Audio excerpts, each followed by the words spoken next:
So let's set a new goal. From now on, equal pay is no longer enough. Because women need more. Our haircuts are more expensive. Our underwear is ridiculously more expensive. It's simply more expensive to be a woman than to be a man. Should we seriously get paid less than someone who applies body lotion to his face? He doesn't need a new outfit for every new occasion. He doesn't even know that the shoes make the outfit. Oh, the joy of choosing the right shoe. Fashion is expressing yourself.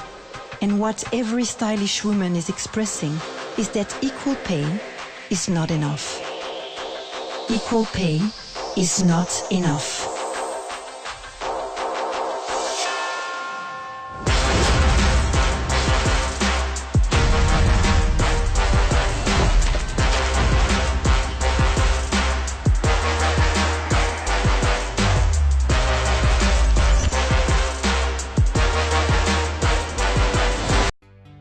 What's up, YouTube? This week we're just going to talk about a couple of things, and then we're going to get on to your video reaction. I really hate talking about politics all the time. It gets annoying, but we're living in a world where are times now that everything's about politics, and you know, people get offended over the littlest things. You know, you have these people, they're literally called SJWs, which is social justice warriors. They literally have nothing else better to do than to try to find something to complain about and make a big uproar about. There would be no racism if people who are racist would stop talking about it. Most generally, the ones who talk about it are usually the racists, or bring it up. We're living, like I said, we're living in times where, you know, people being offended is the big thing now, and those who claim that they're, you know, against fascists and violence and, you know, all that stuff, they're actually the ones who are acting like Nazis. You know, they're the ones who are causing all the problems. They're the ones who are doing all the violence and the fascism. You know, Antifa, you know, the 1%, you know, the feminists, the alphabet community, you know, they're the ones that's, you know, the Democrats, they're all the ones that's causing all the problems.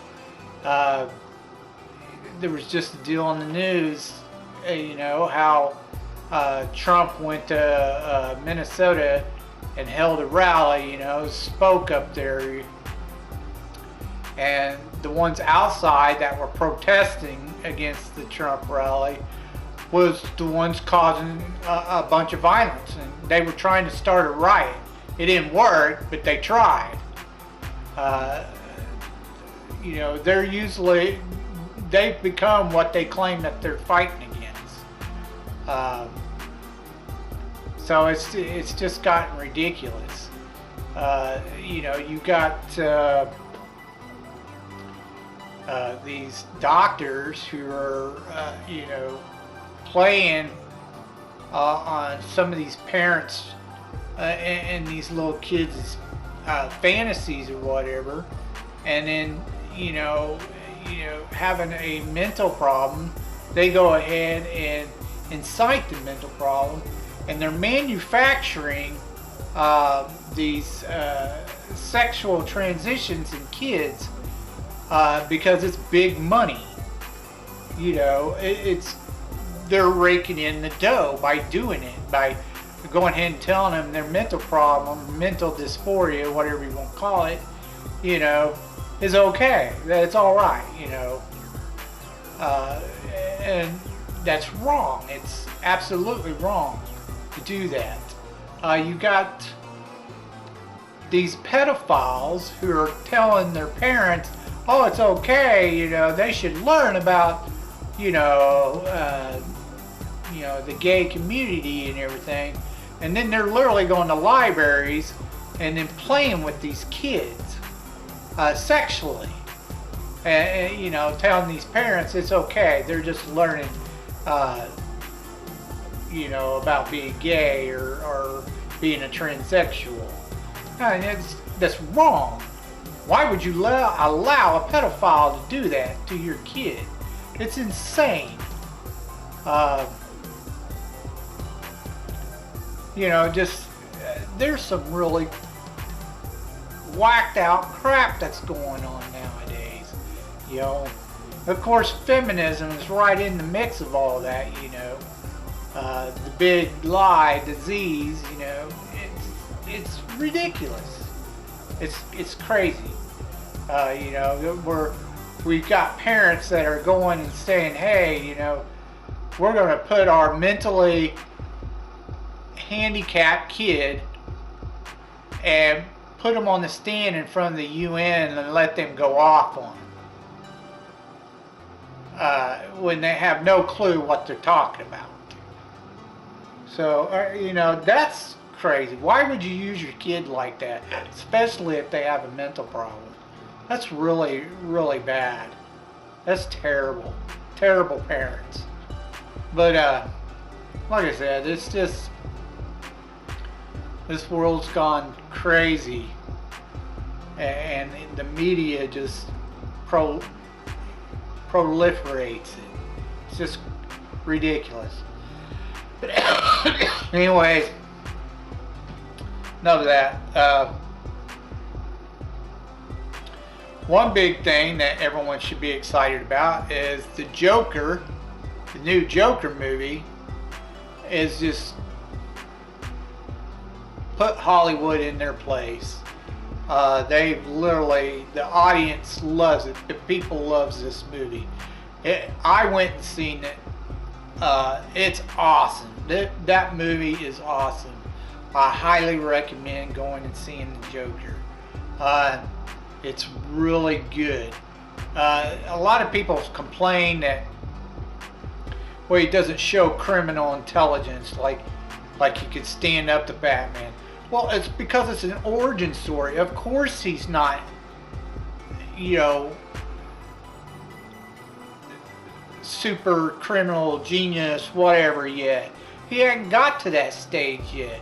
He just now became the Joker. He hasn't gotten there yet. Batman's not even around yet, you know.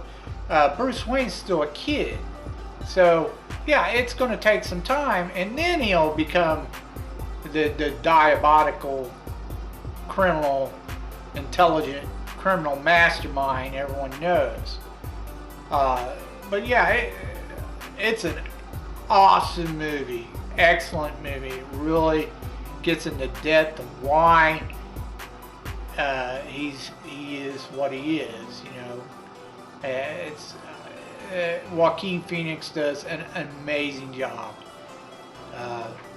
He does it really, really well. Everyone thinks Heath Ledger's the best Joker, but he's being the criminal mastermind. Joaquin Phoenix does it from, you know, how he becomes a Joker, why, you know, he's so mentally unstable. So there are two different types of Joker.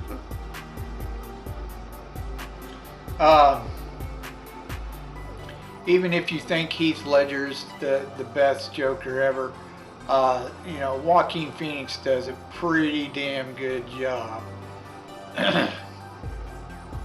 And like I said, that movie has slated at the box office just went in there and shot everything else to hell. It's probably the best movie of the year, more than likely. I wouldn't surprise if it wins several awards, even though the media like CNN and crap like that, they tried to trash and tarnish this movie, but it failed. It backfired on them big time. Excuse me. But yeah, definitely check out The Joker. You'll like it, I promise. Moving on, your video reaction this week is a third installment of dumb people answering questions. So let's try to keep it real. Let's get on with it. And where is Iraq? Yeah, we hear so much about Iraq. Iraq? Yeah. Iraq is in Afghanistan. In Afghanistan. We're talking with... Mackenzie, Mexico? Where's the Berlin Wall located? In the former Soviet Union? No. Oh, darn. Is the Berlin Wall still there? No. What happened? Well, David Hasselhoff says it was him. And what did David Hasselhoff have to do with taking I down don't the know, Berlin? I read it. I saw it on E! And he said that he should be in the memorial for the Berlin. That's what, dude. I don't know. If you met some people from Denmark, what would they be called? Denmark. The group of people in Denmark would be called Jewish people. Wow. Jewish people.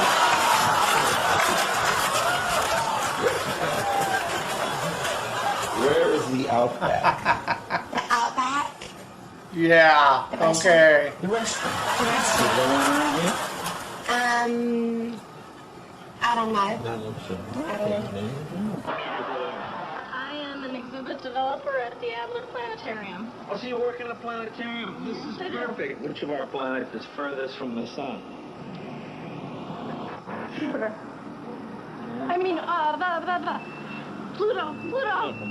What planet is furthest from the sun? Venus. Mars. All right, what's the name of Mickey Mouse's dog? Goofy. Okay, which of the following is not a constellation? Okay. Sammy the Bull, Aries the Ram, Scorpius the Scorpion. Scorpius the Scorpion. No, it'll be Sammy the Bull. Damn, you know, Okay, which of the following is not a constellation? Aries the Ram, Sammy the Bull, Scorpius the Scorpion. The middle one. Which one? Do you agree? Sammy the Bull. Sammy the Sammy the Bull. Bull. Who's Sammy the Bull? Sounds like a Beanie Baby. A Beanie Baby? Uh-huh. You use a real Beanie Baby. What is a comet exactly? A comet is a burning star which, What due to the physics, when it's revolving, it blows up, and it's and in our case, it's coming towards the Earth, and And what'd you say? According to the physics, it's revolving? yeah, it's doing a circular motion in space, and then reaches. He's too trying to high, act all smart barometric and pressure, crap. and Barometric pressure in space? and then it gets really hot, and Do you have any idea what you're talking about? well, it's been a while since I've had a physics. Okay. How many Yeah. miles away is the moon? You don't know what he's Oh, talking I about. learned this. Go ahead. It's something to power. Times 10 to the something. No, how many miles does it go? You always have these elaborate, how many miles? I'm getting close. Where do stars go in the daytime? Now, you're a college graduate. You just graduated in Stars college. go in the daytime. They're underneath us because the sun's shining. Stars go What underneath the us. hell? Okay, which is bigger, the sun or the moon? Could it be a trick question? Which moon? Which We moon? have a lot of them. No, we only have one moon. No, on our not planet. us personally, but No, out I'm in not the talking solar about system. Owl. I'm not talking about Rigel 7 or Star Trek 9. Our moon, which is bigger, the sun or the moon? The sun's light radius or the actual I moon? don't know. Which is bigger, physically bigger, the sun or the moon? I would say the moon. Yeah, because I think it's a trick question. Yeah, I would say the moon. Your answer is the moon. The moon is bigger than the sun. Oh, wait. Oh, this is. I told you before. I'm not real big on world geography myself, so. I mean, I know quite a few, but Yeah, so I don't know every place. I think it's up top. I don't know. I really don't remember. You take a guess? I know this is Africa. Is it somewhere up here? Ooh, that's Europe.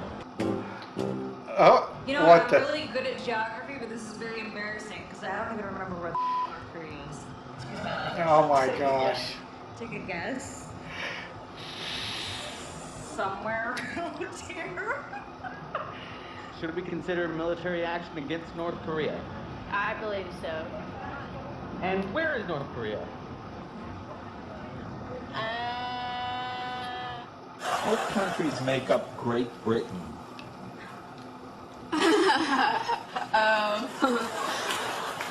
You've heard of Great British. Yeah. What the? Britain? If someone said they're going to Great Britain, what language would they speak when they get there? British? They speak British. North Korea. Have you ever met anyone who speaks British? No. Can you think of any word in British? What the hell? No. No, maybe Cooper. Oh yeah, Really, Mini dude? Cooper. Yeah, that's a good one. We're talking. It's all quiet. You Am- met someone from What Amsterdam. the What hell? nationality would they be? Amsterdamian. Well, What the? What the hell is wrong with this no guy? idea. Amsterdamian. Amsterdamian. No, they wear wooden shoes. Who wears wooden shoes? Cobblers. I can't So they'd be believe they. cobblers. Oh, those people are nuts. Can't believe they don't know some of them questions or answers to some of them questions. It's ridiculous. Britain speaks British. What? Oh my gosh. Okay, well, that's your video reaction. Let's get on with your B-rated movie reviews. Alright, movie holics. This week we're back to doing fantasy movies. This is fantasy week. I went with a couple of old classics again. From the 60s. In fact, I'll probably do next week's sci-fi in the 60s as well. Now, these movies could also be considered sci-fi, but they're actually fantasy. There's very little sci-fi in either one of them. The first one is called Atlantis, the Lost Continent, and it was made in 1961. It starred Sal Ponte and Joyce Taylor.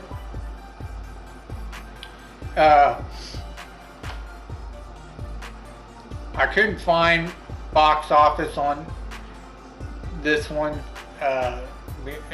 You know, the older movies, it's really hard to find sometimes box office numbers on them. But this movie has both been considered either fantasy or sci-fi, either one. even though it really has very little sci-fi element to it. It had a couple things, like it had a submarine. You know, the Atlanteans, they had a submarine, and then they had this, I guess you would call it like a little ray gun or whatever. It absorbed the sun, this crystal absorbed the sun, and then they used the sun's energy in the crystal to shoot out like a beam of light that, you know, vaporized stuff. But that's all the sci-fi you see in this. Most of, or tech, actually tech. Most of it's fantasy. The whole story is this this young fisherman and his father are out fishing, and they end up finding a shipwreck, sort of, and in a little life canoe or whatever is a woman. They take her back to the house and care for her, and then when she awakens, she tries to treat them like slaves or whatever. She tells them she's a princess, and they need to take her back home, blah blah blah. Well, they say, no, we can't do that. You know, we don't even know where you're from or any of that, you know. And she claims she needs to, her home's past the Pillars of Hercules. And they claim that no one who's gone past the Pillars of Hercules has ever came back or lived. She couldn't be from there, but she claims she is. But for now, they say, no, you just got to make a life here. Eventually, she convinces the young fisherman to take her where she wants to go, out to sea, and at the promise of marrying him, because she claims she's in love with him. He is in love with her. Anyways, they eventually show up in Atlantis, and her people try to turn him into a slave. He wins his freedom, some type of gladiatorial arena. But then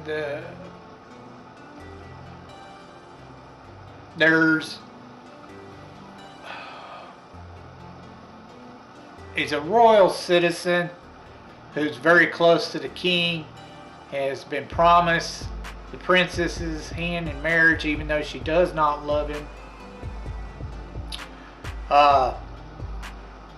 The young fisherman, even after he wins his freedom, decides to help the slaves revolt and escape. He convinces this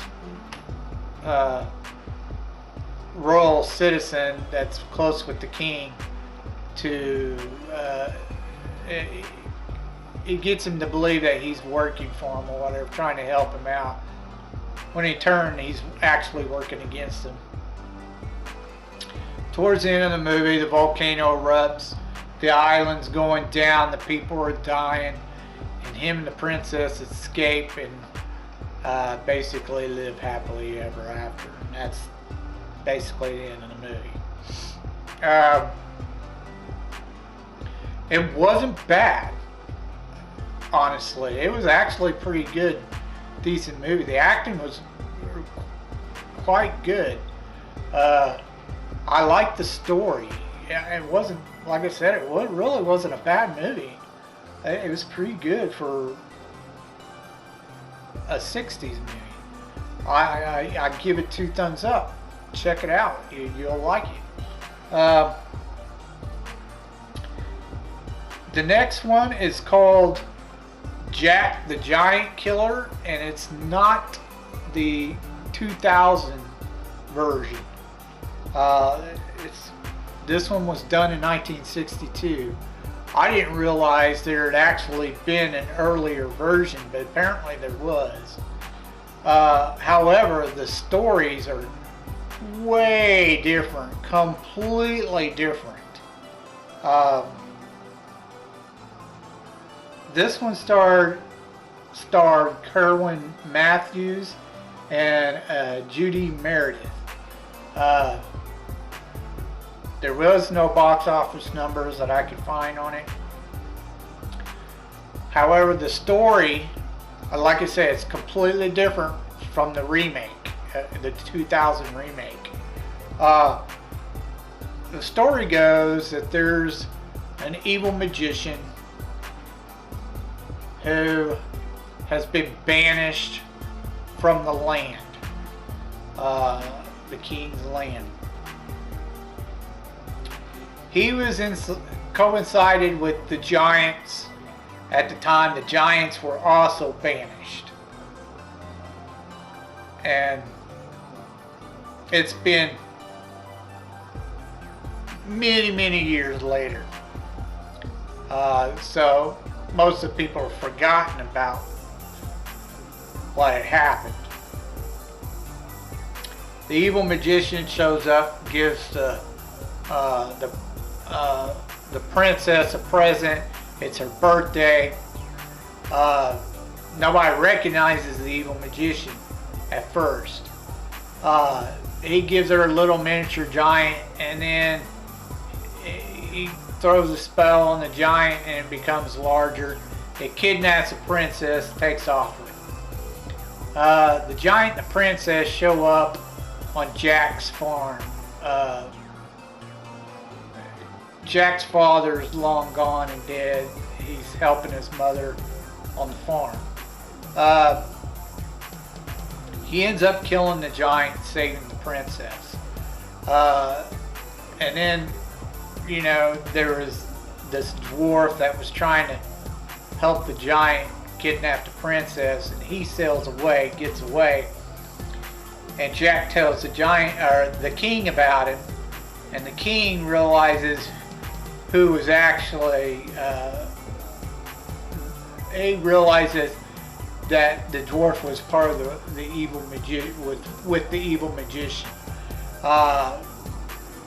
Him and his scribe does some study, some old text, and find out about the magician and the giants.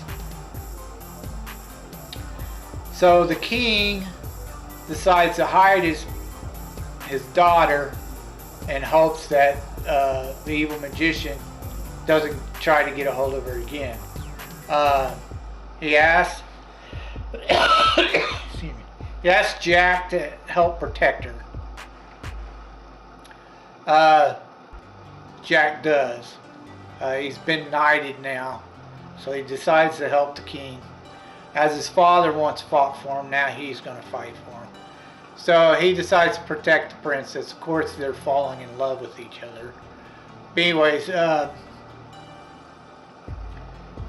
princess is taken again to this island when they're en route to the island. Jack and his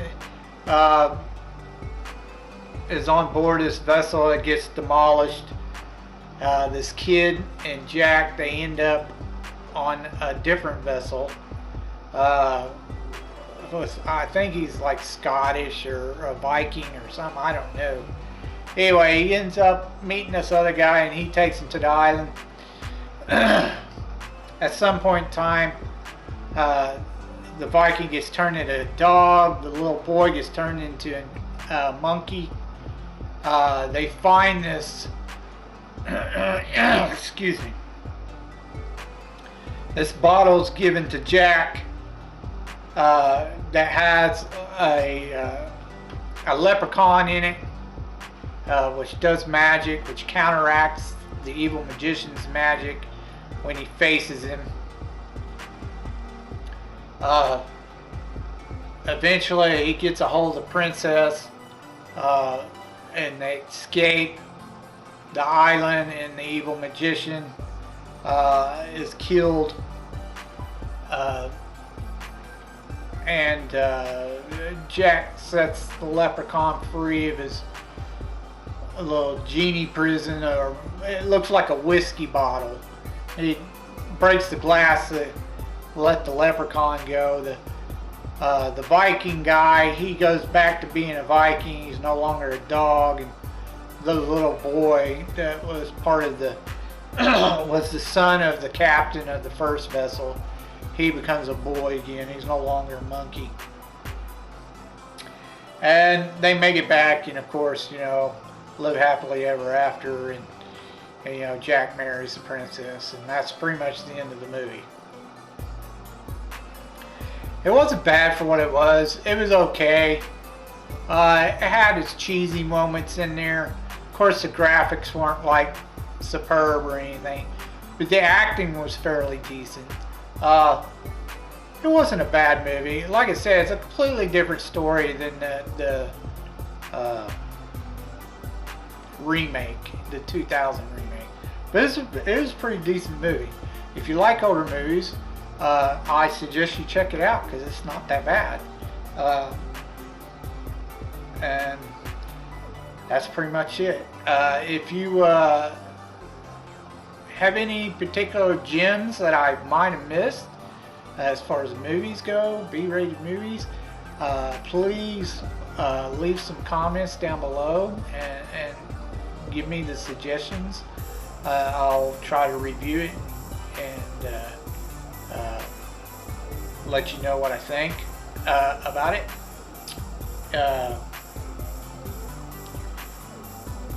Anyways, I told you you'd be told the truth, and you've just been told.